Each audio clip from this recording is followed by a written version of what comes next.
I'm Tillem, I'm a lawyer. I was on the radio in San Francisco in the Bay Area for about 23 years. Big station, had a call-in show, lots of people called in with problems. I also practiced law.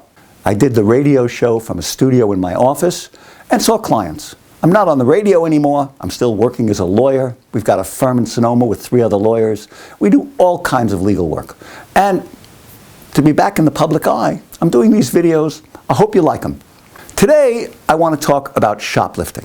When you're a lawyer, not all of your clients are sitting across a desk from you in your office. This one starts with a phone call. Harriet, who's been a friend of my wife's for years, calls up because her 15-year-old daughter was caught in a local store shoplifting lipstick. I mean, I don't know what it is about CVS, but it attracts teenage kids like flies to something rotting in the summer sun. They like to try and shoplift. They want cosmetics, they want sunglasses, and the problem is, most of them get caught. I'm going to tell you what to do when you're caught shoplifting. I'm not condoning shoplifting. It's very self-destructive behavior.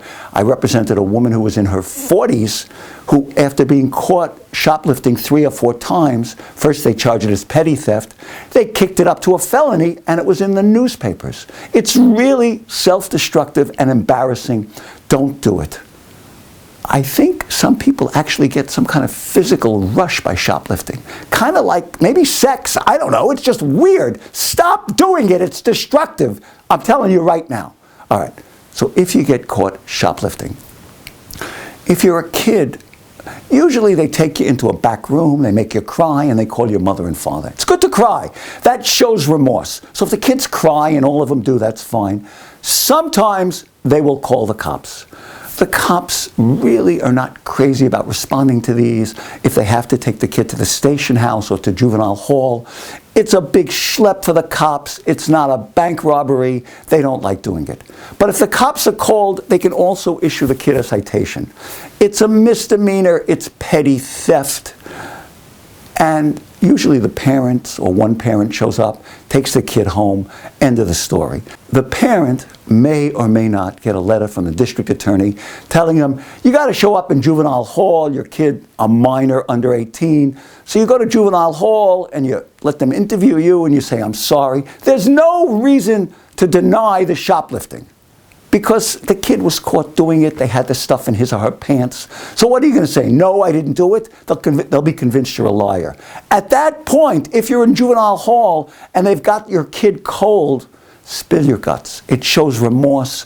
He'll have to wash some cop cars. He'll get a misdemeanor citation, which will be erased when he completes his community service. It's not a big deal. Same thing happens with adults. They're not looking to give you a criminal record. If you take some therapy classes and you do what they want you to do, the charge will be dismissed. The best way, of course, to avoid all this is not shoplift. Now, the woman who called me up got a letter in the mail that said, hey, a very threatening letter, we want $500 from you, and the letter seemed to imply if you don't give us $500 because your kid was shoplifting in our store, the DA is going to pursue this case even more heavily. The letter implies that if you give them $500, the case will go away.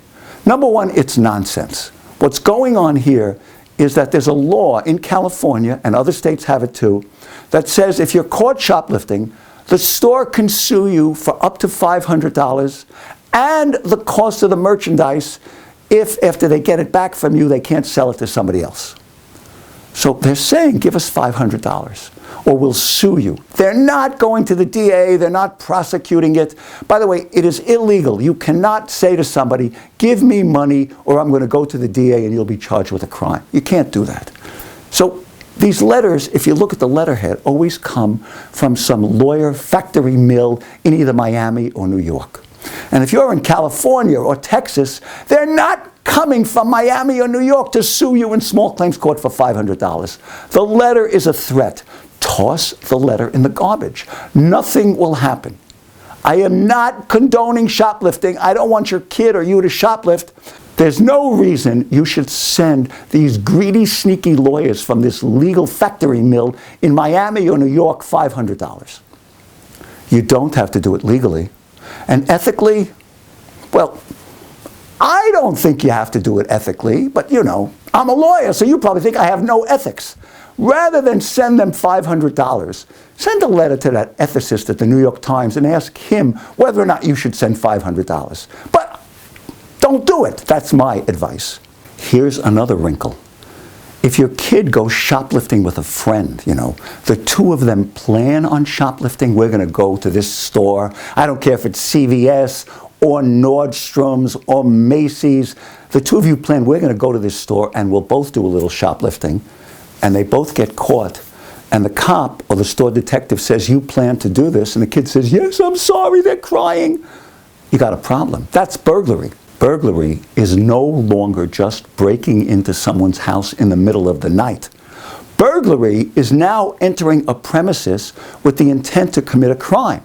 So if the two stupid kids say, we're going to go to Macy's and we're going to do some shoplifting, they are planning a crime, they are entering that store with the intention to commit a crime, and then they could charge you with a burglary.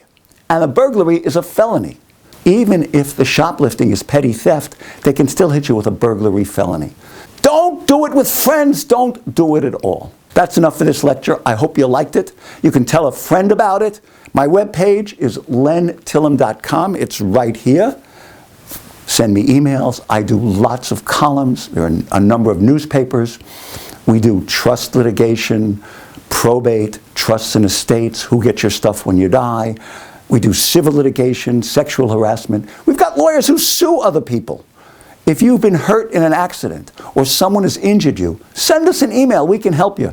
And if we're too far away, we'll help you find somebody else who can. lentillem.com. We answer all our emails. I'm Len Tillem. I want to be your video lawyer.